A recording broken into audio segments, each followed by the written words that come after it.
So my background, my kind of undergraduate degree was in Arabic and politics, and I spent a year living in Syria, in Damascus. So I kind of came to the film from a point that I was interested in exploring the subject matter of the refugee crisis, and I think because of the friends that I had there, that I felt like representations of refugees in kind of mass media, but then also in filmic representations, I felt like there was a sort of a gap in the middle, in that we had either, on one side we had the most extreme tragic kind of headline grabbing stories, which we were kind of being inundated with, and I felt like that side potentially can make us pity refugees, which is dehumanizing. And then on the other side, on the kind of far right media, we had stories that vilify refugees, and this sort of scaremongering of refugees coming to Europe, which is obviously also dehumanizing. So the film is entirely fiction, but a lot of the things that happen within the film are inspired by true stories. So the film is set on a remote Scottish island.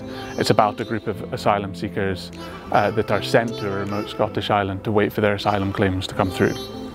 But even the island is fictional, and it's not really kind of particular to Scotland either. It's sort of more almost like a kind of metaphorical island that's about a pan-European response to the refugee crisis. In general, wanted to work with sort of a mix of actors, and also I like working with non-actors.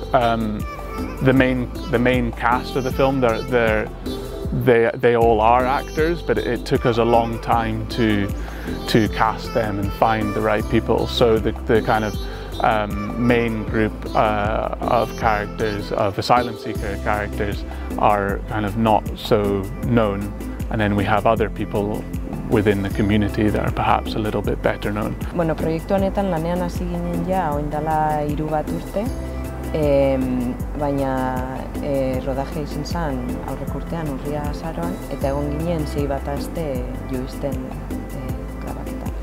Eta, bueno, guretzat talde nahiko handia izan zen, batez be Pikaderoaz konparatuta, eukinen duzen 80 pertsona eta isla honetara. We had a lot more crew than what we had on Pikadero, but you know, the actual way that the film's made is not that different from Pikadero.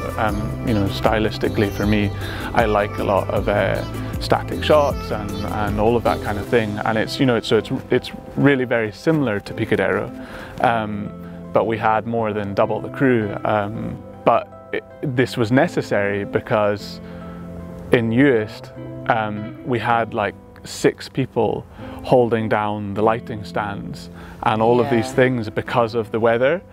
So actually we're kind of making a film in a very similar way, but just because of the weather, you had to have really like so many people to just hold things down and stop things from blowing away.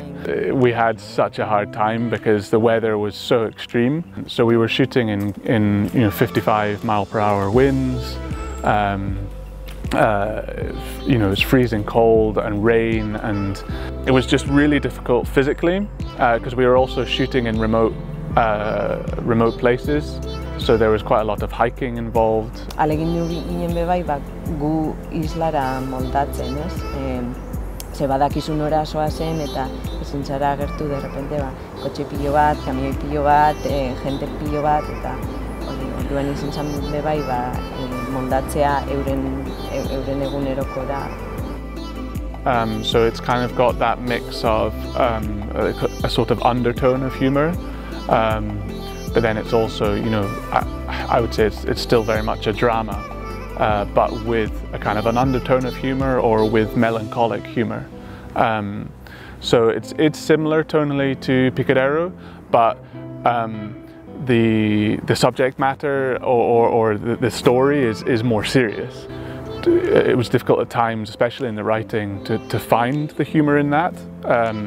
But then also during the shoot and during the edit is to really kind of balance that tone. Momentu honetan postprodukzioan gauz, abenduan hasi ginen editatzen eta hortxe jarraitzen dugu.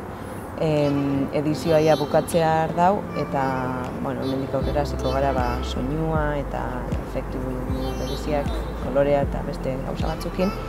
Eta hortik aurrera espero dugu urte bukaerarako prest egotea eta datorren urte hasieran festivaletan sartzen hastea.